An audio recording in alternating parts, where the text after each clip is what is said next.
नमस्कार दोस्तों, स्वागत है आप सभी का एक बार फिर से। मित्रों, हिंदू धर्मशास्त्र में समय को बहुत ही शक्तिशाली बताया गया है। वो समय का पहिया ही है जो मनुष्य को खुशी, गम, लाभ, हानि, हमारे जीवन मृत्यु से परिचित करवाता है। मित्रों, आपने भी देखा होगा कि समय का चक्र जब परिवर्तित होता है तो राजा को रंग और रंग को राजा बना देता है। और ऐसा माना जाता है कि समय के कारण ही मनुष्य के जीवन में कभी खुशी आती है तो कभी दुख आता है। लेकिन क्या आपने कभी ये सोचा है कि आपके जीवन में शुभ समय आने वाला है, इसका पहले से ही पता कैसे किया जा सकता है? अगर नहीं तो चलिए आज की इस वीडियो में हम आपको उन संकेतों के बारे में बताएंगे जो हमें अच्छा समय आने से पहले मिलते हैं।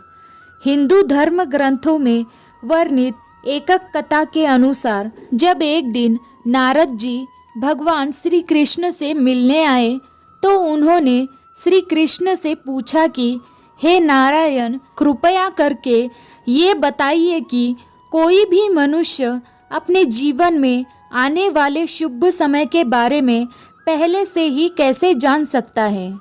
तब भगवान श्री कृष्ण ने उत्तर दिया कि हे देवाशी, मैं स्वयं मनुष्य को समय परिवर्तित होने से पहले ही कुछ संकेत पशु पक्षियों, छोटे बच्चों और अपने भक्तों द्वारा पहुंचाता हूँ, जिन्हें ज्ञानी व्यक्ति पहले ही पहचानते हैं और अज्ञानी मनुष्य उन्हें पहचान नहीं पाते हैं।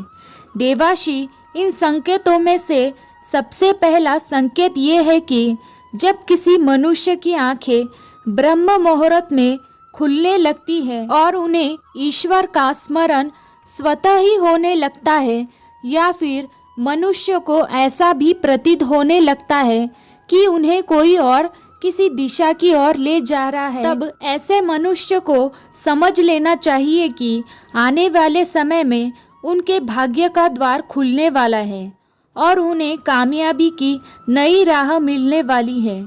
ऐसे समय में स्वयं मनुष्य की सहायता करता हूँ। इसके बाद श्री कृष्ण दूसरे संकेत के बारे में बताते हुए नारद जी से कहते हैं कि हे ब्रह्मपुत्र, जब कोई मनुष्य प्रसन्न रहने लगता है या फिर उसके चेहरे पर हर वक्त मुस्कान दिखाई देती है, या फिर वो मनुष्य जो अपने क्रोध पर विजय प्राप्त कर लेता है, तो उसे समझ लेना चाहिए कि उसके जीवन में अब खुशियों की बारिश होने वाली है। ऐसे मनुष्य जब किसी चीज़ के बारे में सोचता है तो उसे उम्मीद से भी ज़्यादा मिलता है। मित्रों, आप सभी ने सुना होगा कि प्रसन्न चित्त मनुष्य के मन में ईश्वर स्वयं वास करते हैं, और ऐसे में जब मनुष्य का मन प्रसन्न रहने लगे तो उसे समझ लेना चाहिए कि उसके जीवन में अच्छे समय का आगमन होने वाला है। इसके आगे भगवान श्री कृष्ण तीसरे संकेत के बारे में बताते हैं। जब किसी मनुष्य के द्वार पर गाय बार बार खाने को आए, या फिर बंदर उसके घर की कोई चीज़ उठा के लेकर जाए, या फिर उसके घर के आंगन में बिल्ली बच्चों को जन्म देती है, या फिर पक्षी उसके घर में आकर बसेरा बनाए और चहकने लगे,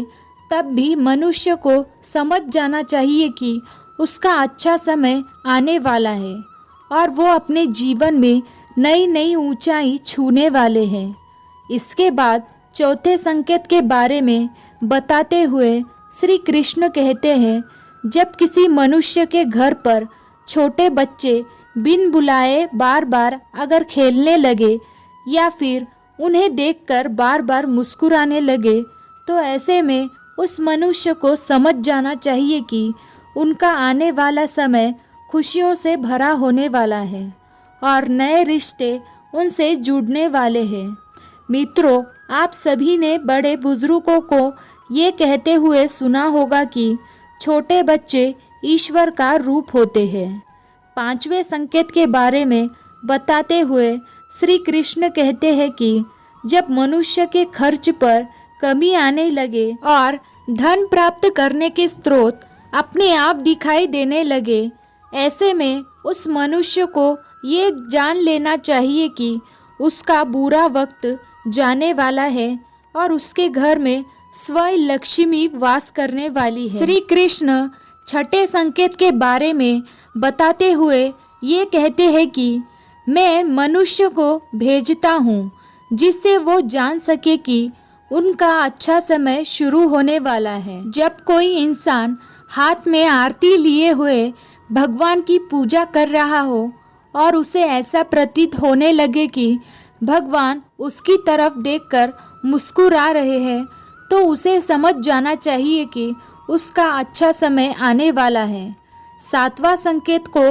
बताते हुए भगवान कृष्ण कहते हैं कि जब कोई मनुष्य किसी शुभ काम को करने से पहले घर से निकलता और है, उसे रास्ते में गाय का दर्शन मिलता है या फिर कोई साधु संतों द्वारा आशीर्वाद मिलता है, तब उस इंसान को समझ लेना चाहिए कि जिस काम के लिए वो घर से निकला है उस काम में उसको सफलता मिलने वाली है। तो दोस्तों, ये है वो 7 संकेत जो भगवान श्री कृष्ण हमें अच्छा समय आने से पहले देते हैं। क्या आपको इस संकेतों के बारे में पहले से ही पता था? ये मुझे कमेंट बॉक्स में ज़रूर बताइए। साथ ही वीडियो अच्छी लगी तो चैनल को सब्सक्राइब और वीडियो को लाइक करना ना भूलें।